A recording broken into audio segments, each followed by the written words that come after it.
Hello. Uh, Thank you so much for joining our virtual artist talk with Bill Burns. I'd like to begin by acknowledging that Griffin Art Project is situated on the traditional, ancestral, and unceded territories of the Tsleil-Waututh, Squamish, and Stalo nations. We are honored and grateful to undertake our work here.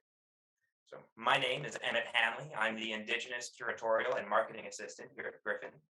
I'm just going to start off with a few housekeeping notes before we jump right into today's presentation. So firstly, I want to mention that if you would like to see live captions displayed for today's presentation, you can enable this by selecting the CC live transcription button at the bottom of your screen. I also wanted to mention that if you're experiencing any technical issues with the Zoom interface, we will also be live streaming today's event on Griffin Art Project's Facebook page, so you can watch from there as well. I will get that going just in a moment. And lastly, I'd like to mention that we're using Zoom's webinar format today, which means we cannot see or hear you, but do feel free to get in touch using the chat dialog box at the bottom of your screen. There will also be a chance at the end of today's presentation for audience questions. So if at any point through the presentation you have a question for our presenter, do feel free to type it in the Q&A dialog box, which is actually separate from the chat. During the Q&A, you will have the option to ask your question out loud as well. So if that is your preference, do feel free to indicate so in the Q&A dialog box, or feel free to raise a yellow hand using the virtual button at the bottom of this screen. Today's presentation is being recorded, so if you ask your presentation out loud, your voice will be captured on the audio recording. And finally, to give a brief introduction to our speaker tonight, artist Bill Burns has created a project that prompts an examination of parallel economies. Bill's ongoing research includes The Goat, the Salt, the Oil, which is a performance series that positions global trade as an art practice. At Griffin's residency from December 8th to February 28th, 2022, with Burns' project titled 3 short films and several songs about donkeys, cowboys, truckers, and container ships, he will research a further speculative iteration of this project, activating the site of Vancouver Harbor and producing a series of short films, this time proposing the trade of red snapper for goat's milk, yogurt for honey, and organizing a shipment of Nepalese salt for olives and other foodstuffs in Vancouver. So without further ado, I will be passing the mic to Bill.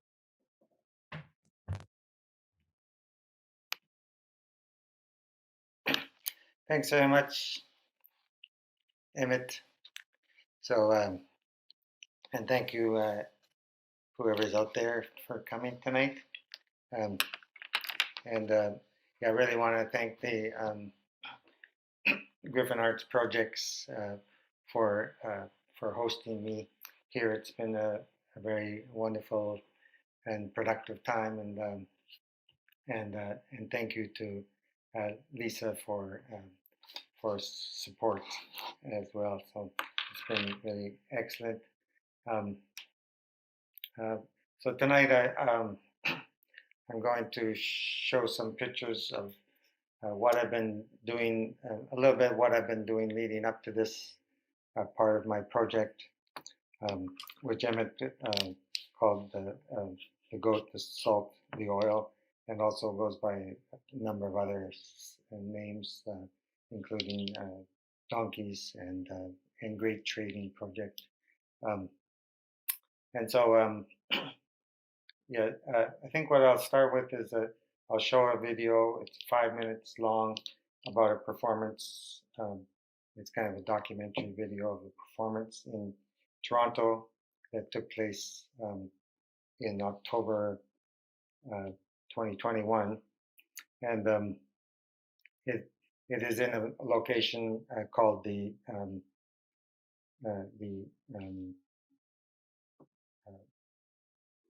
Humber River Valley, and this is at the Oculus Pavilion.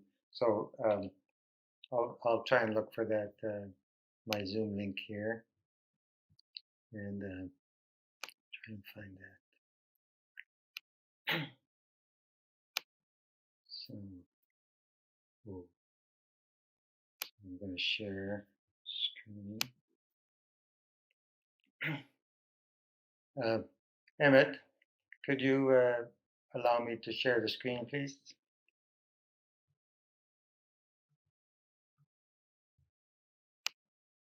Sorry about that. That should work now. Okay, thanks.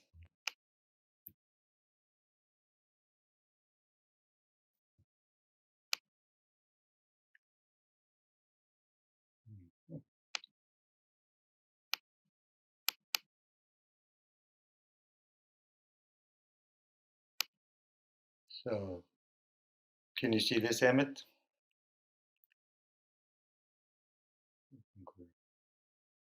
Is that working? Yes, it is working. Thank you.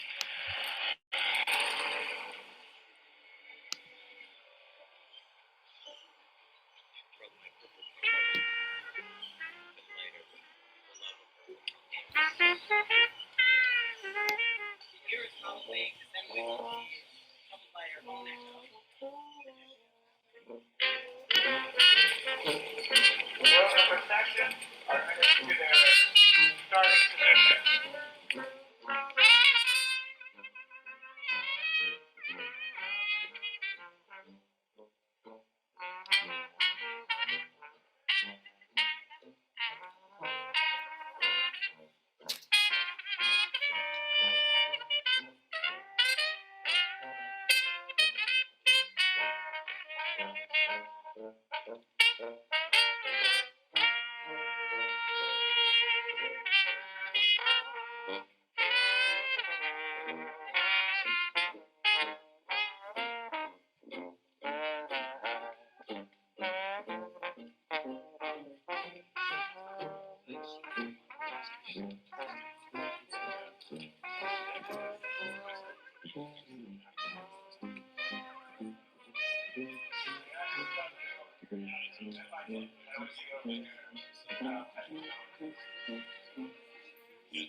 Georgian Chant.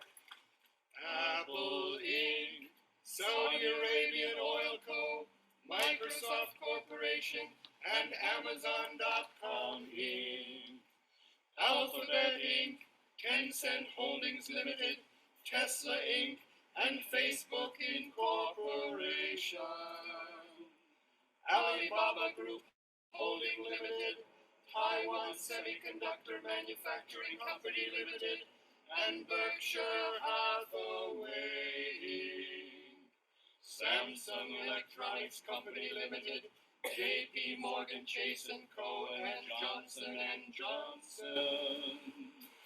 We built 56 goats, which is, I believe, quite impressive when the rest of the industry is aiming to milk between 1,000 and 2,000 goats. So for us to have a business doing 56, I'm very passionate about staying small, connecting all of you to the food, to the land, to the animals that produce that food.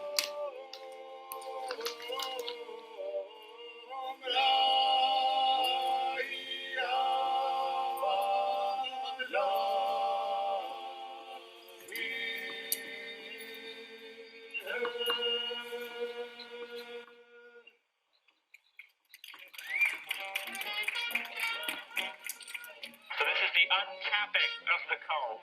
The knife is heated in hot water to moistly cut through the beeswax of the comb. So this type of removable frame beehive was only invented in the 19th century by Pastor Lorenzo Lorraine Langstroth in America, and only then could humans harvest honey without fully destroying the hive.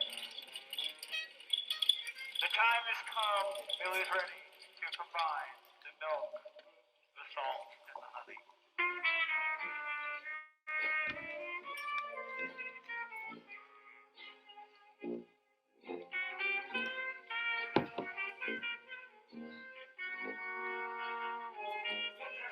Provides nearly all the salt used in making raw meat and liquors.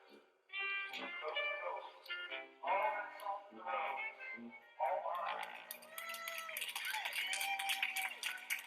We invite everyone to join in this parade, the content of our ceremonies today.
So, can you see me now? So thanks very much. Yes. And so that I just wanted to reiterate that the location of that performance in Toronto was on the Humber River, which is traditionally known as the Toronto Carrying Place, and was a trading route for 11,000 years. So that's sort of the location.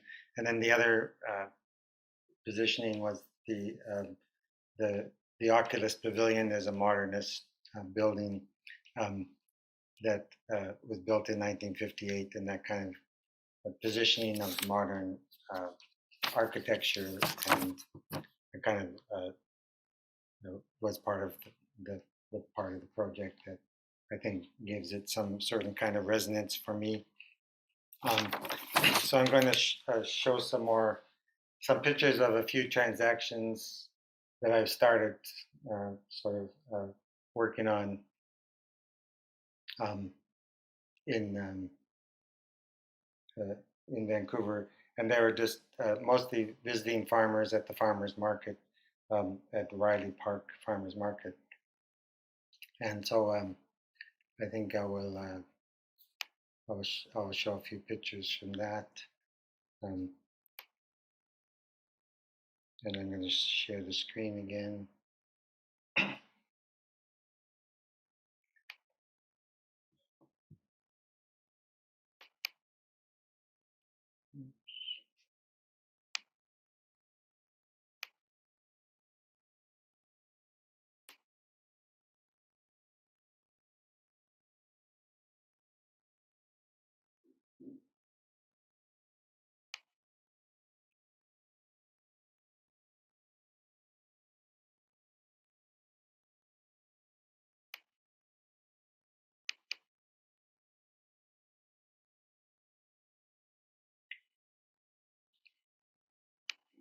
So I'll just run you by this part of the project. So I'm here meeting people for trying to establish a kind of dialogue, and think of that as as part of my project for the future as well.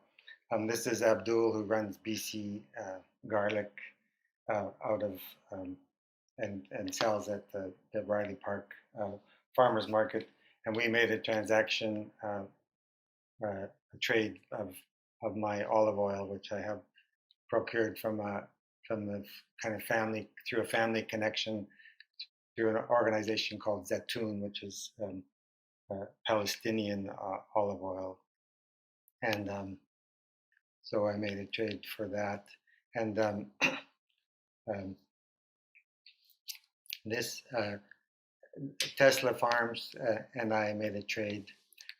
Christy has a farm of water buffalo, and they make cheese and a number of other dairy products, and they are wonderful people.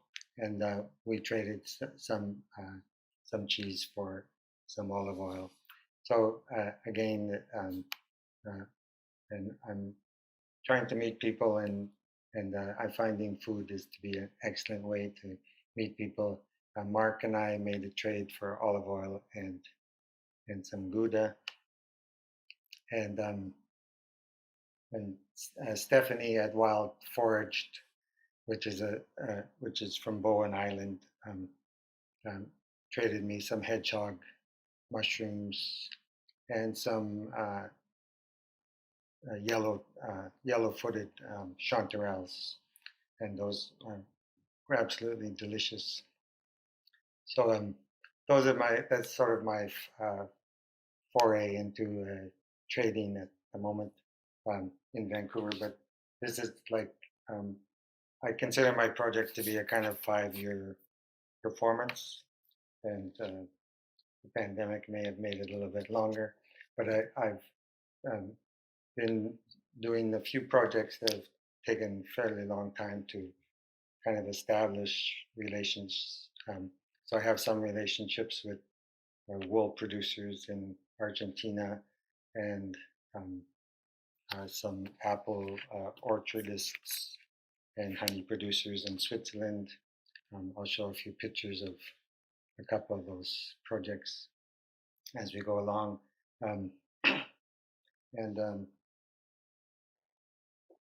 Let's see.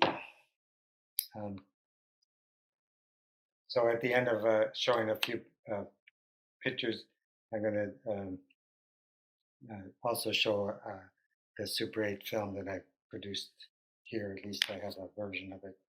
And I wanted this maybe establish a little bit of context for the project of trade and transactions. I guess the kind of influences I have that seem to come into this project are that I was teaching up in the Yukon Territory at a little school called Yukon School of Visual Arts, which is an excellent place. And I was working on a project with my students and some scientists on a climate change kind of research project. And the students were doing kind of more or less anthropological kind of interviews with people talking about climate change, mostly with elders in Old Crow, which is the most northerly community in the Yukon, and so there was a kind of I was given gifts there of caribou, and I met with elders. So I'll talk a little bit about that, but that was kind of important to me. Donna Haraway's ideas around the Thulacine have been kind of important to me around how we can think about ways of making our world kind of work, I guess, because her ideas are quite kind of they're kind of about work. They're not about optimism necessarily. And Thorsten Veblen is another kind of a touchstone for me. Someone who talks about the value of things and how value and exchange are created. And recently, I was introduced to the work of anthropologist Arjun Apanduri, and so he's become kind of important to me. But I'm not very well versed in his work, I must say. But I've been reading it lately. So I'll show some pictures because this is about my studio practice, and I'm going to show some pictures if I can share the screen again. And these are drawings, and some of them I've been working on here, and some of them I've been, oops.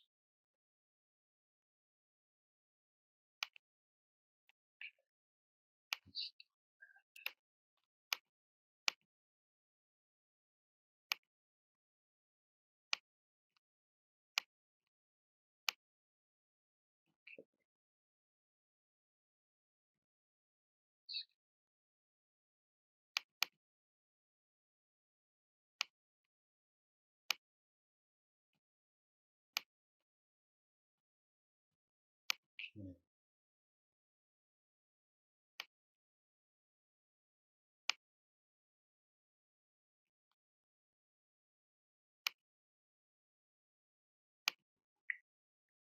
So I'm showing some pictures of the sort of longer arc of my picture making projects, and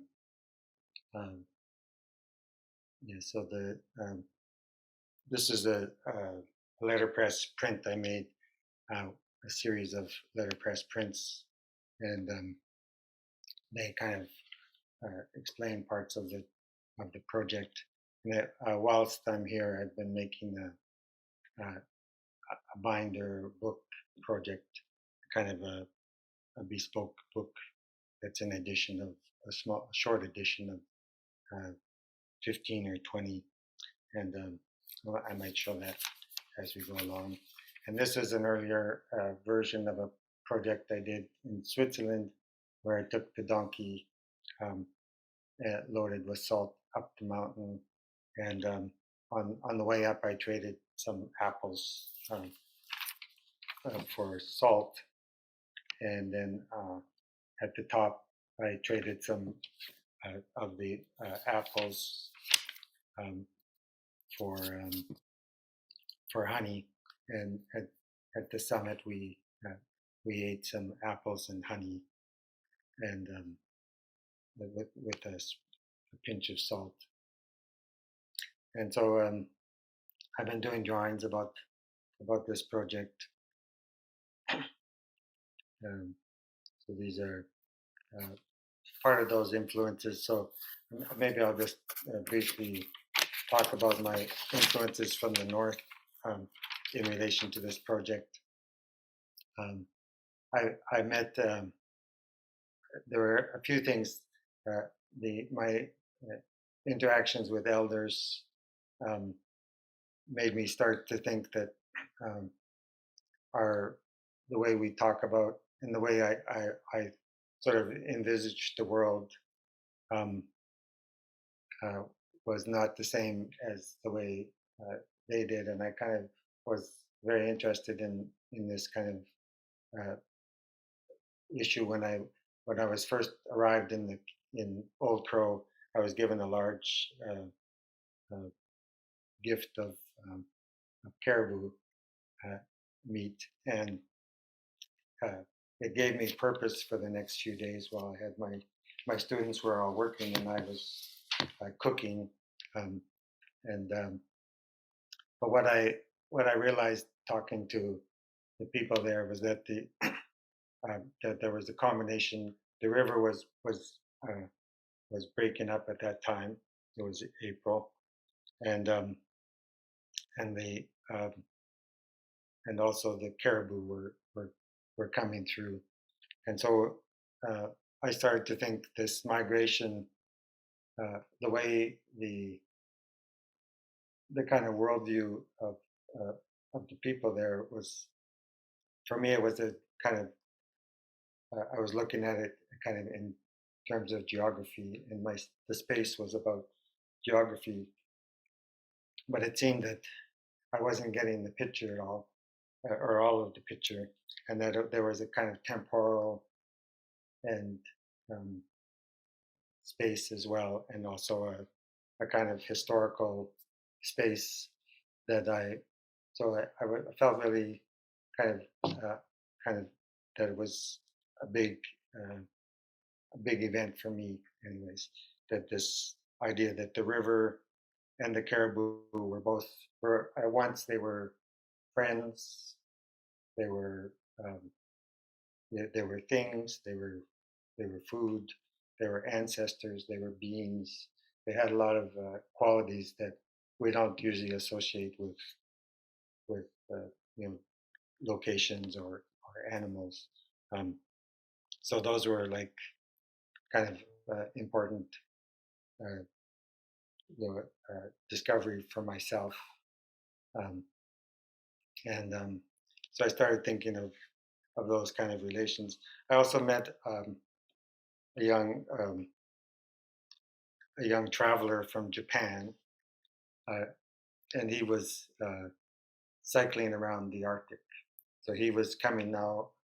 He purchased a bicycle at Canadian Tire in Calgary, and he drove up to the Arctic on a very cheap bicycle, and now he was coming back south, and he stopped in town in Dawson City, where the school is a small enough place that you notice if anyone is coming to town. And so we had him in for tea. These are my felted banners that I make, and so he came in,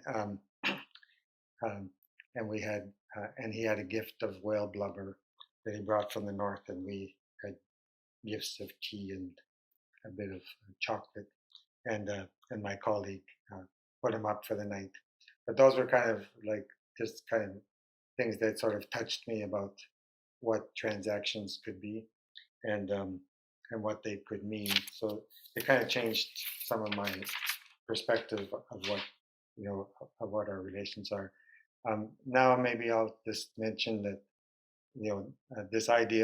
the ideas of Donna Haraway that have been important to me are her new book about the Thulacine, staying with the trouble. It's not relatively new book; it's a few years old now. Um, it's about a kind of about how we are spiraling, you know, towards ecological devastation, but that we need some ways of living together on a dying planet. And so she suggests these kind of strategies of what she calls ongoingness, which is a kind of idea of like kin making between each other, but also between species, tying our old worlds to the new worlds, and a kind of especially tentacular thinking, by which she means like that thinking has to be have multiple arms, like Medusa or octopus kind of idea, so that we have so our tentacles go further, and that we have cooperation between species, both with plant life and animal life. So this rings for me. I grew up on a farm, and I mean I didn't grow up on a farm. I'm sorry, I grew up near a farm, and I visited farms. So this was this idea of seeing animals was important to me as a growing up, and one of the reasons why I'm attached to the idea of having animals come to the city is that I think it's important for young people and children to have interactions with animals. And I think of farm animals and as a kind of interlocutors between ourselves and wild animals. So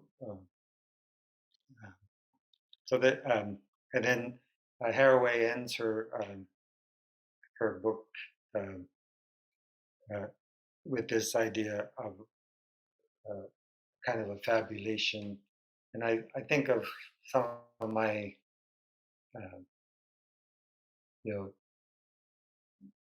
transactions and also the my drawings as kind of fabulations, but I also think of my so coming around full circle to my experience in the North as well, that there is kind of this sense of um, of space that is not simply in one time, but it's also in different times. Like so, my feeling with my understanding of the caribou kind of changed because of my conversations and the like with people that talked about the caribou as a kind of as a being that is not just one life, but many lives that are built one upon the other. So for me, that was a kind of important thing, and the Haraway resonates with me because she talks about this idea of the book ends with this tabulation where 5 generations of human, child, monarch, butterfly melded together, and migrations between Mexico and Canada. And it's called the Children of the Compost, or Children of Compost, where they help each other in a ruined land you know, and they practice a kind of multi-species justice system and help each other becoming capable in this ruined uh, land by also this idea of the kin is that rather than having many children, we now have uh, 3 or 4 parents for every child. So this idea of the kin, and so um, and then at the end it also kind of this speculative fabulation also has kind of resonates with the temporal dimension where our lives and the lives of other of our ancestors kind of come together as well. And so those are kind of the a few of the important touchstones for me. And then this is a picture of a salt mine in Lake Azel in Ethiopia, and it's despite its kind of biblical look, this is a contemporary picture of a salt mine where the tools are pickaxes. The pieces that come out of the ground are brick sized, or like large bricks about the size of a cinder brick. And I think of it. I think it's kind of to think of this as contemporaneous to our own post-industrial world is important for me, and to think of this like the salt that's produced here is a kind of a very luxurious product in culinary circles in Paris and London. So we have this kind of these economies that exist at this in the same world at the same time, but are actually kind of very quite different. And this idea that there's a tension between the distance and the motivations and desires of the people that want to buy this particular salt and the people who are making it. So there are, there's a certain kind of ethical issues as well, I guess.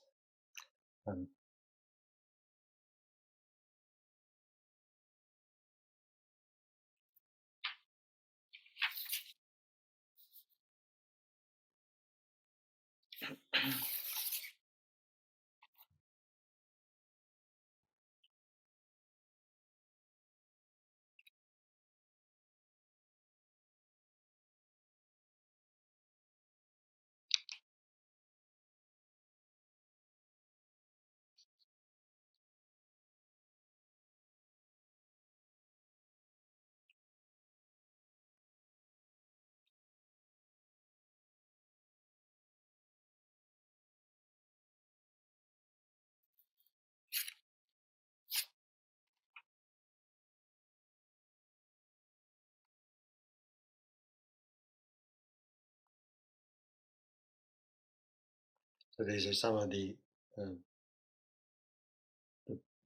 drawings that I've been doing about, and some of them are about more.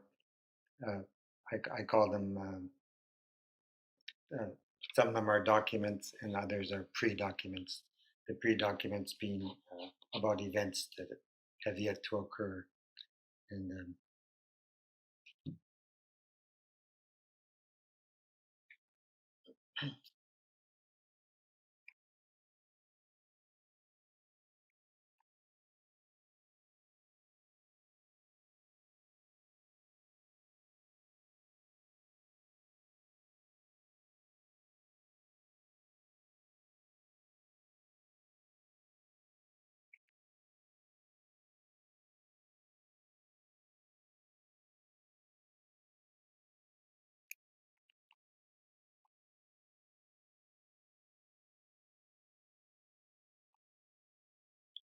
So this idea that that the anthropologist Arjun Appadure proposes is that things have a social life, that there's and that trade and exchanges of all kinds are linked to politics.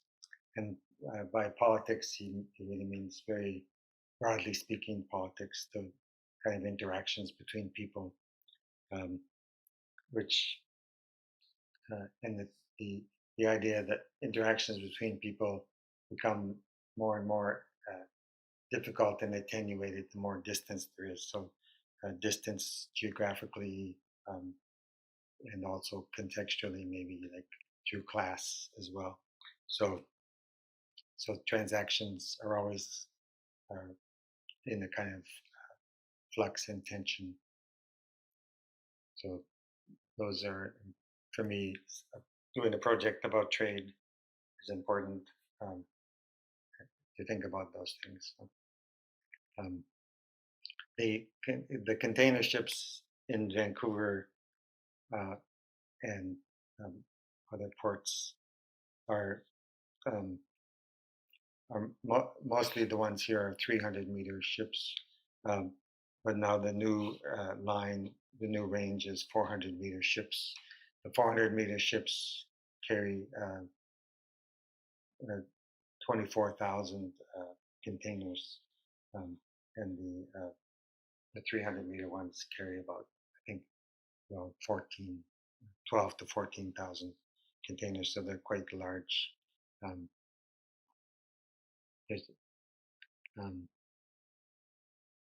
then some of my projects are really about what I've learned from, or gifts that I've been given by my uncles and things like that, of books that I've been making drawings of. So things that sort of were formative. And then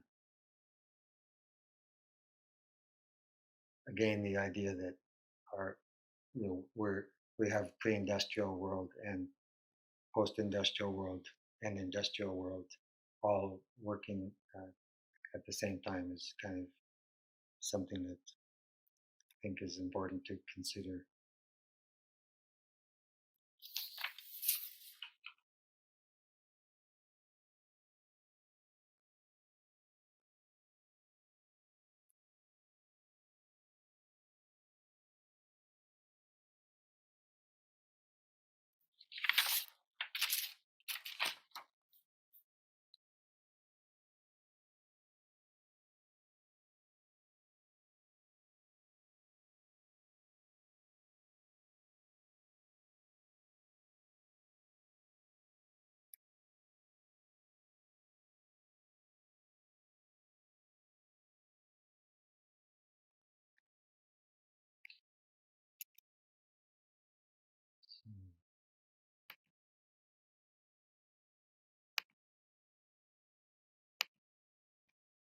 I'm back. So, because it's kind of a strange experience to be talking into the abyss, but I'm hoping you're there. And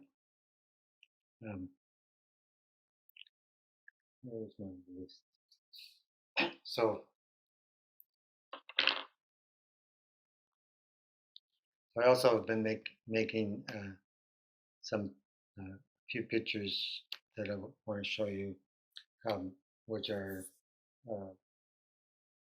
they're sort of photo drawings, but I guess my feeling for these drawings, I think there's only 3 of them. Well, they're photo collage drawings, and but I guess I'm kind of thinking of them as a kind of dream, or the kind of sense that I have, that there's that our space and a kind of a hope that I have that our space has kind of temporality that will allow us to connect with different times in the world, and different kind of sense of that we have a connection to our ancestors, to ancestry in general, about things that live on our planet and maybe beyond. So those are things that I think of as one part of the trajectory, and then other things are more kind of I guess more guttural, or what do transactions mean in the kind of economic world. For instance, when we sell grain from Saskatchewan to China, does it, what does it mean that that transaction goes through futures market in Chicago, and it is completely abstracted by kind of ritualistic economics. So there, those are kind of the kind of ideas that I'm voting with. So I'm going to share the screen one more time here. See if I can find my pictures. And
so this is the way. I guess this is, for me, this feels a little bit more like new work, so I feel a little vulnerable with it. But I'm happy to have visitors. But it seems strange not to know who's in front of me. But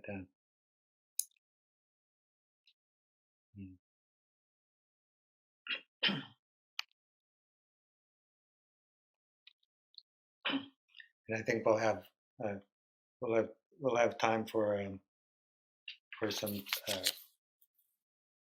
questions after. But I'm going to perhaps show. I've been working on a Super 8 film, and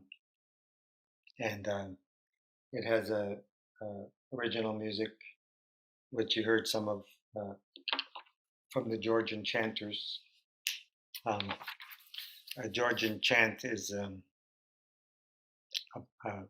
polyphonic tradition, and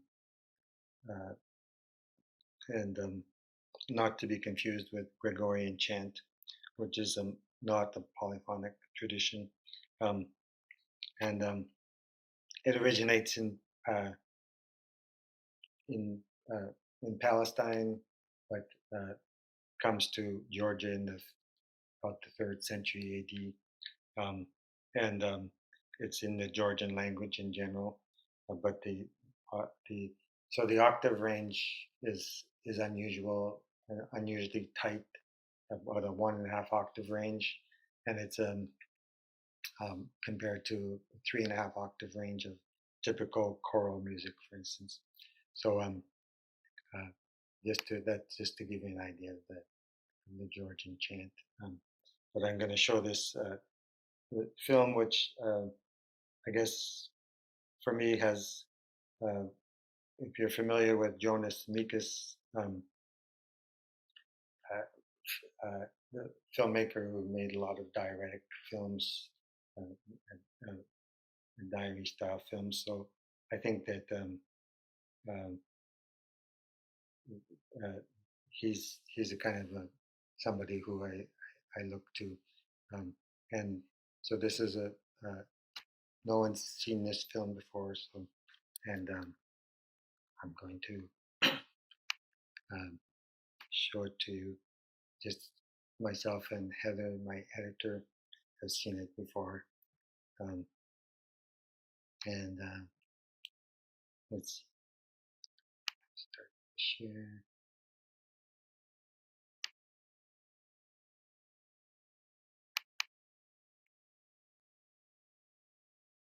It doesn't have any titles or anything. It's really a work in progress.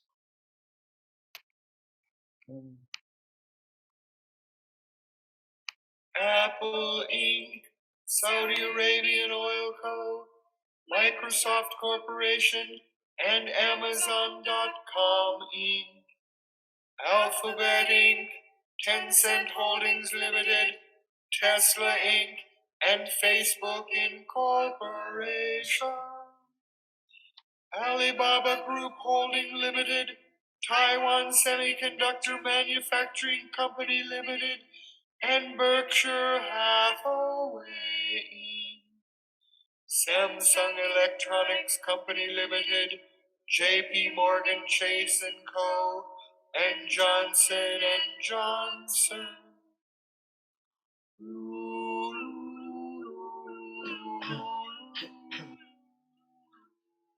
So this is 7 minutes long, and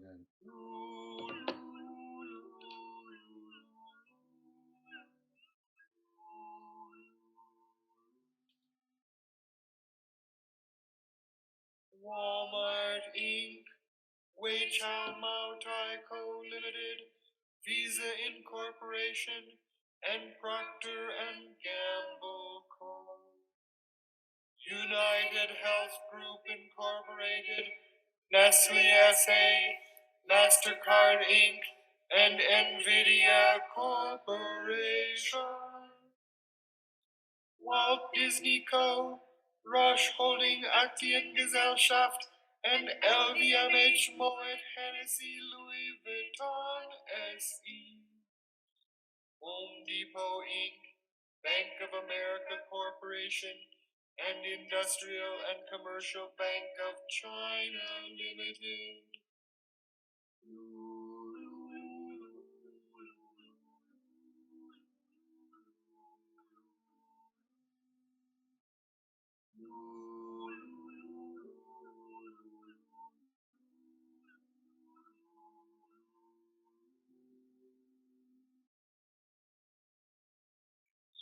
PayPal Holdings Inc., China Construction Bank Corp., and Ping An Insurance Group Company of China Limited.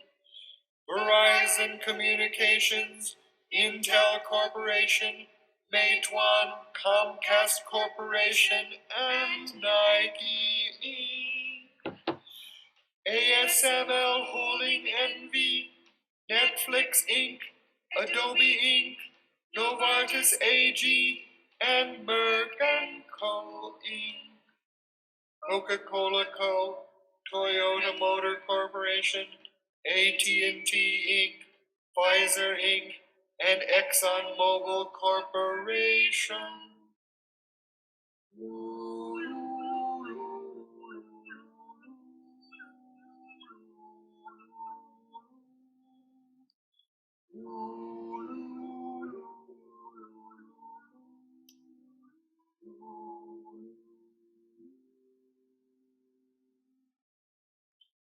L'Oreal, Thermo Fisher Scientific Inc., China Merchants Bank Co. Limited, and Abbott Laboratories.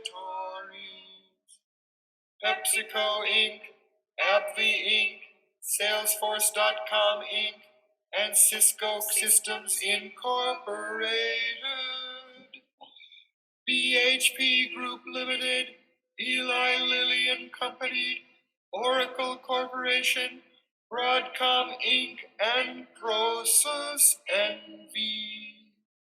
China Life Insurance Co. Limited, Qualcomm Incorporated, and Agricultural Bank of China Limited.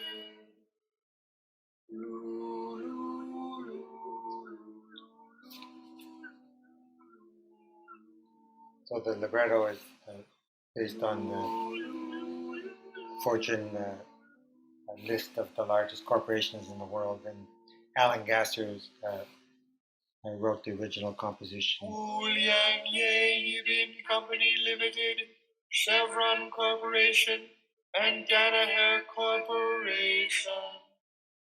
Reliance Industries Limited, Accenture PLC, Novo Nordisk AS, and Tata Consultancy Services Limited. AIA Group Limited, NextEra Energy Inc., Costco Wholesale Corporation, and Royal Dutch Shell PLC. T-Mobile US Inc., Medtronic PLC, McDonald's Corp., and Texas Instruments Incorporated.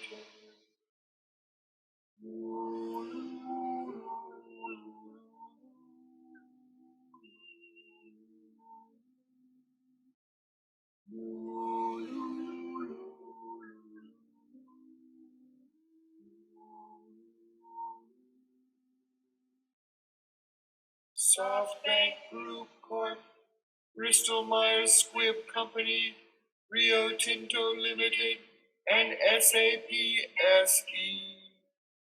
Bank of China Limited, Union Pacific Corporation, and Honeywell International Incorporated.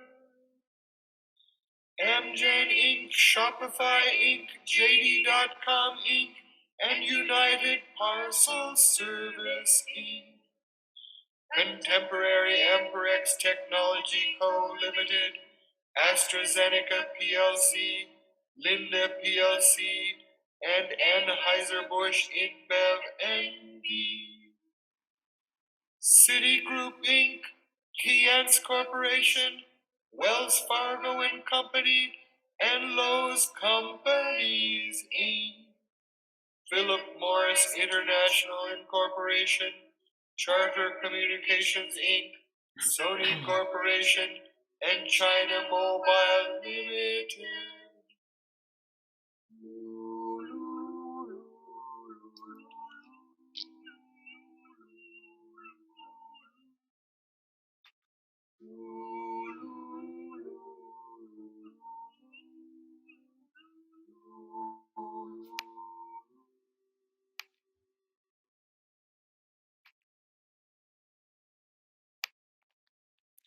So that's the work in progress film, and thanks to Heather Rapport for the editing, and Alan Gasser and Emma So for the singing, and Alan for composition. So yeah. So thanks all for coming out, and um, if there's any questions, maybe we'll get. Or I'm not sure how this is going to work from here on in, but maybe I'll let Emmett take it from here, see what's happening.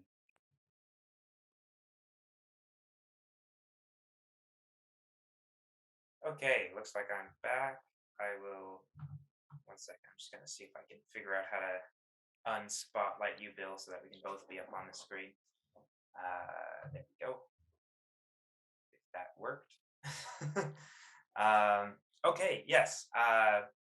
Now is the time. If anybody has any questions or any comments that they would like to voice.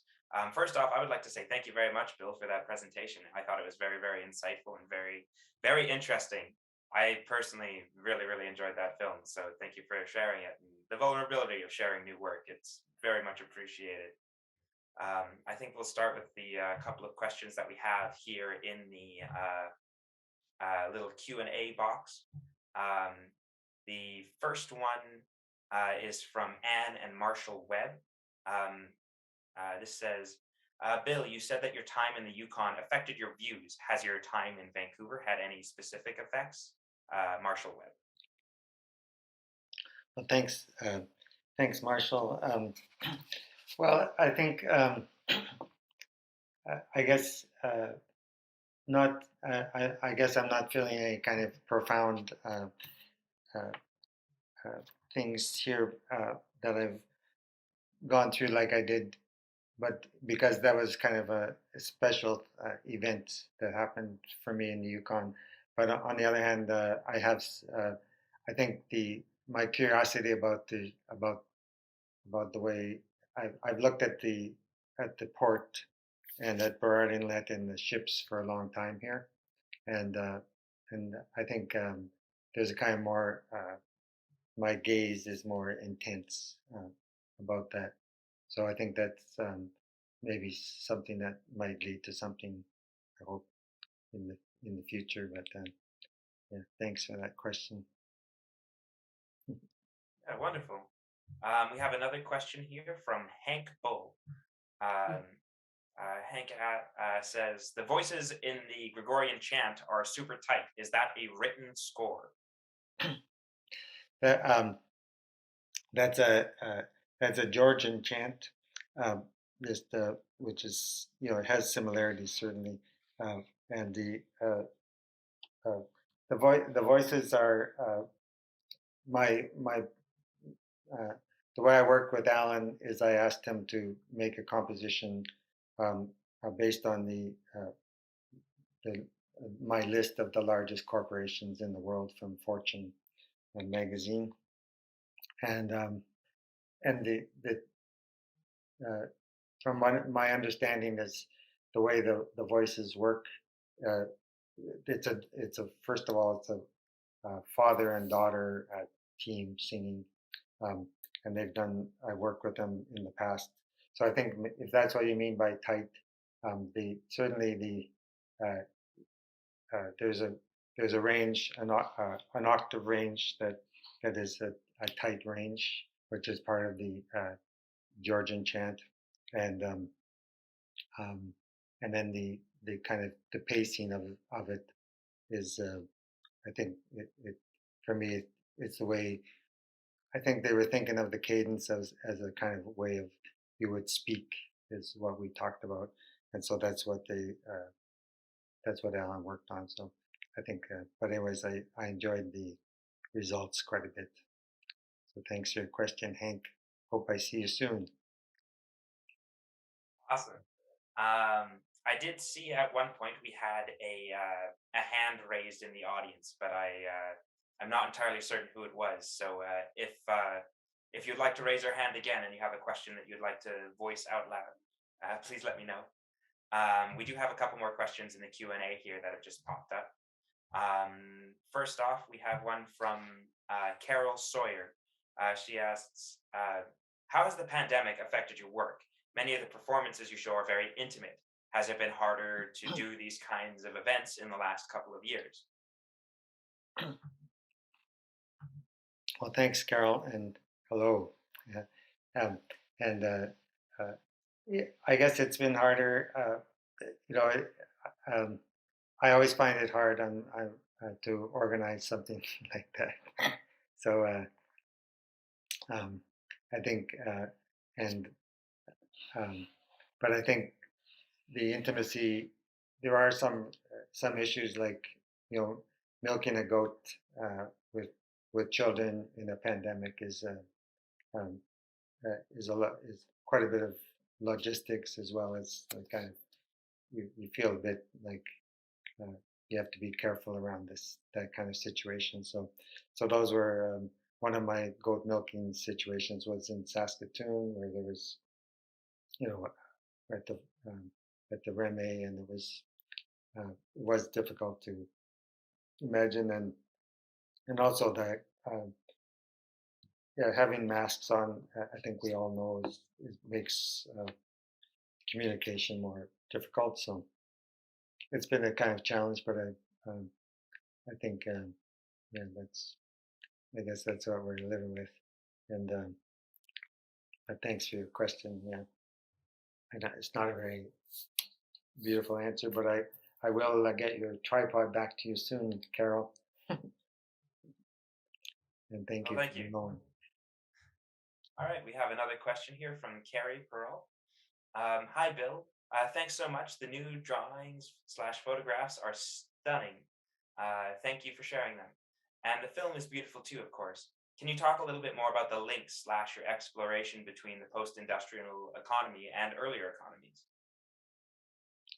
Yeah, I guess I, I maybe I'll just try and tie those projects together the way I'm thinking about them a little bit.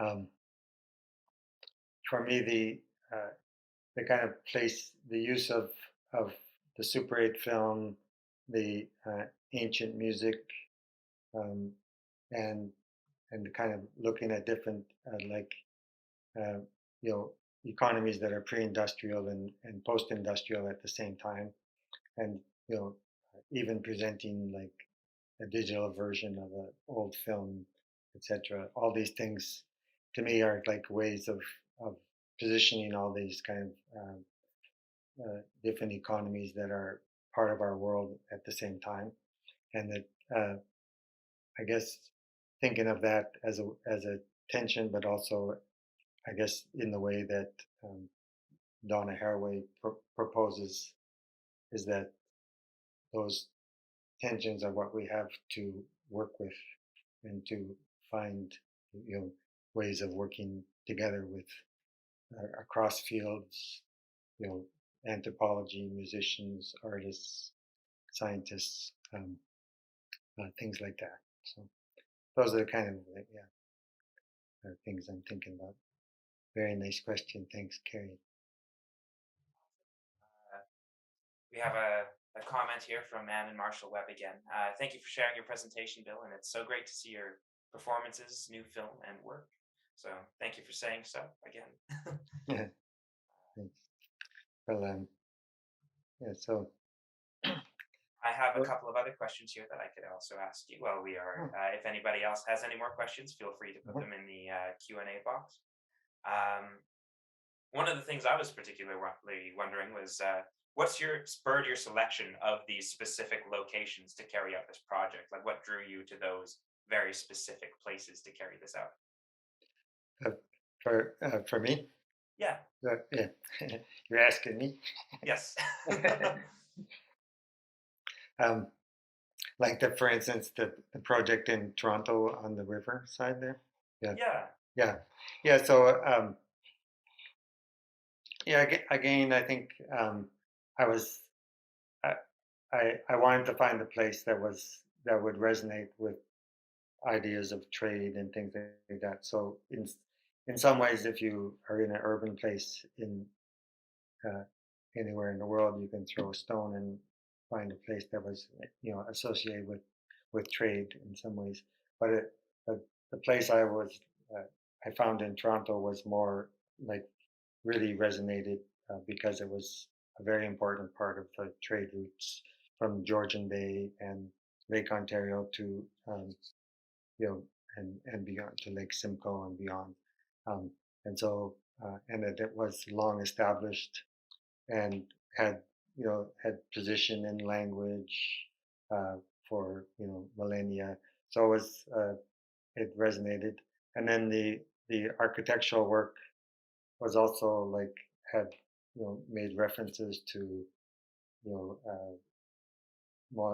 modernity, modernism, and also to Greek literature and the oculus and things like this. So all these kind of things that, and also I had the oculus is one of the only it has a kind of amazing resonance for voice and for the brass band as well. So because of the unusual acoustics, so that was those are kind of things that were and I like the idea that was on a pathway that that people are still using and stuff like that too.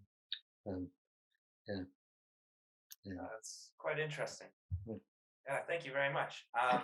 And I'd love to hear some of your thoughts on the economy of practice versus like the economy of late capitalism. This is something we discussed a little bit before the webinar, and I'd love to hear your thoughts on that in the presentation. Yeah. Well, I guess for me, where I came into kind of looking at economy was through art and through art economy and looking at luxury goods. And um, uh, so I think of the way that you know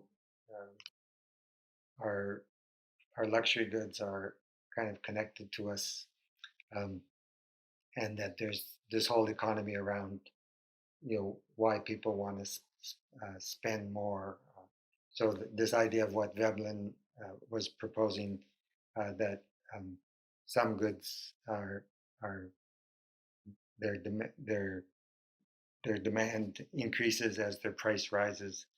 This is it resonates a lot with art, you know, and the way the art market operates. So those were sort of my earlier sort of interests in the marketplace. And now I kind of come to realize that larger, like a larger economy, in fact, exchange of goods in the whole, the whole economy of the whole world really uh, operates and follows luxury. So luxury really is the driver of these kind of container ships full of stuff, even though they're not full of luxury goods. The drivers of economies, uh, especially bulk goods and things like this, are really come out of luxury. So luxury becomes the kind of driving force of economic production and trade, which is not necessarily a good thing. Now, those are some very, very interesting insights. We have another comment in the Q&A box. This is from Liz McGore. Hopefully I'm pronouncing your name correctly. Liz says, in your film, you include images of people in parks playing and enjoying recreational activities. Can you talk about how this fits into your thinking about trade and markets? Hi, Liz. Yeah, I guess, again, coming back to Veblen and his kind of ideas, um, uh, I guess since I'm not carrying my own ideas about that, but the idea of leisure and use of leisure as a kind of trophy or a status producer. So for me, like what Veblen proposed is that um, there's a status produced by the conspicuous use of leisure time. The conspicuous use of unproductive time is a kind of a produces status, and so this that's a kind of important idea. And also, he proposed the conspicuous consumption idea was Veblen's idea that people can augment their status by consuming things like large boats and luxury cars, for instance. So so those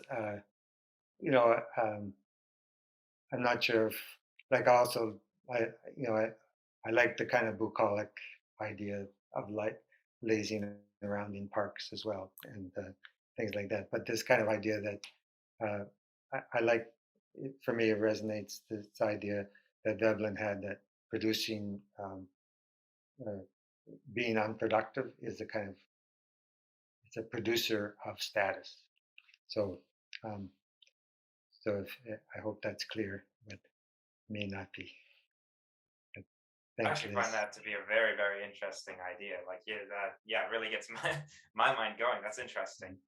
I have another question here.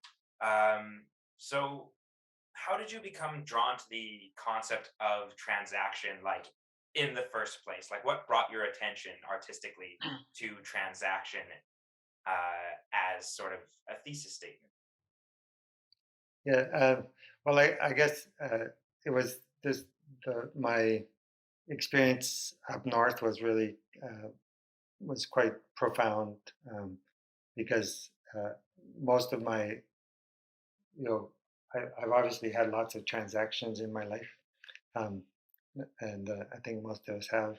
And to me, they were really about these kind of relations uh, with strangers, for the most part, and and so, but then being given these uh, gifts of of very delicious food, caribou meat, um, was something that I knew was was profound from the giver and profound for me. So there was, and it wasn't altogether profound for me at the beginning. It just took time for it to resonate. But as I learned more, that became more interesting. And I think that's kind of part of the quality of what transactions are. The, um, that anthropologists propose that uh, transactions that are that have distance between them, geographical or cultural distances between them, aren't necessarily even-handed. Right? There's not something. There's not a reciprocity that's built into something like that. So one, there's a kind of combination of knowledge and ignorance that's in balance always. Um, and I was on the you know, I guess I had knowledge and ignorance at the same time, and I think. But anyways, that was the kind of situation that I thought um, that this was something that the combination of attention between this, maybe the knowledge and ignorance at the same time, um, was something that made it resonate for me. So that's, I guess, sort of what got me interested in it. So. Wonderful. Thank you very much. Yeah. Okay. If anybody else has any more questions, we do have time for some more. So we'll give you guys a moment just in case you. Oh, there we go. One just popped up. This is from Shannon Griffiths. Shannon says, "Hi, Bill. Great to see you and your new work, and thanks so much for sharing your new drawings and film. I really like the research and trading you're doing at farmers markets. Do you think your great trading project is resonating even more right now with all that's happening in the world with supply chain interruptions as a fallout of the pandemic? Does your work in this way address ideas around consumerism moving more into a barter-based system?" Well, thanks. Yeah, so I guess I think hi Shannon, by the way, and thanks for the question. I do think that that certain I hope that at least it's kind of has a moment because of its it does seem like a strange time for doing the trading project, um, and and I think yeah. So for me, these I'm not sure where it's leading at the say at the marketplace where, because I think one of the things about transactions and commodity transactions is that uh, uh, uh, they are traditionally defined as interactions between strangers. It's not that it's not about necessarily they have to be strangers, but it's just by nature of like transactions that are monetized, that these become translation uh, transactions that are with strangers, and then to make a transaction with people and start to get to know people, it's a set of different relations, um, and I'm not sure where that's going, if it's has will have to do with barter or not, or not, but um, there is there's an interest there in barter, and also different types of transaction, um, and how like I think those things that Veblen proposes, and different trading societies proposed that through exchange and through transactions, you change the meaning of objects and you change the meaning of your status. These things happen in our own world at futures markets in Chicago and New York and Toronto, but they also happen at the farmers market. So um, I don't really. I can just at this point I can just say it's really seems really complex and my head is exploding with it. So it seems like a good thing. Awesome, thank you. I'll once again put it out there. If anybody has any more questions, we do have a little bit more time. So I'll hang tight for a moment just to see if any more questions do roll in. Or Bill, if you have any more thoughts that you'd like to share. I should probably just say thank you to everyone and say and thank you to you Emmett for your one of your first Zoom events here at the Griffin. So and thanks a lot again to Lisa Baldessara, who's been a great host to me here, and yeah, so that's it. So yeah, thank you very much, Bill. I appreciate it very much, and thank you for sharing all of this this whole presentation with us and sharing your art and your process and your thoughts. It's been very interesting. Shannon just says thanks, Bill. Great answer as well. So okay, so well, thanks a lot, and see you all in real life someday. Yes, thank you very much. And if you like this event, we will be hosting another artist talk this Sunday with another one of Griffin's residents, Eileen Bamanakor. That'll be on Sunday at 1 p.m. And if you want to register for this event online, it is just go to griffinartprojects.ca/events. And then you can sign up and do this again on Sunday. Also, I would like to bring to your attention, if you haven't been to our current exhibition at Griffin Art Projects, Per Diem, the Gerd Metzdorf collection, we are open on weekends, Friday to Saturday from noon until 5. And it is a free admission gallery. So as long as you sign up on our website, just to select a time slot for COVID purposes. So once again, thank you all very much. And thank you, Bill, very much for sharing all of this with us.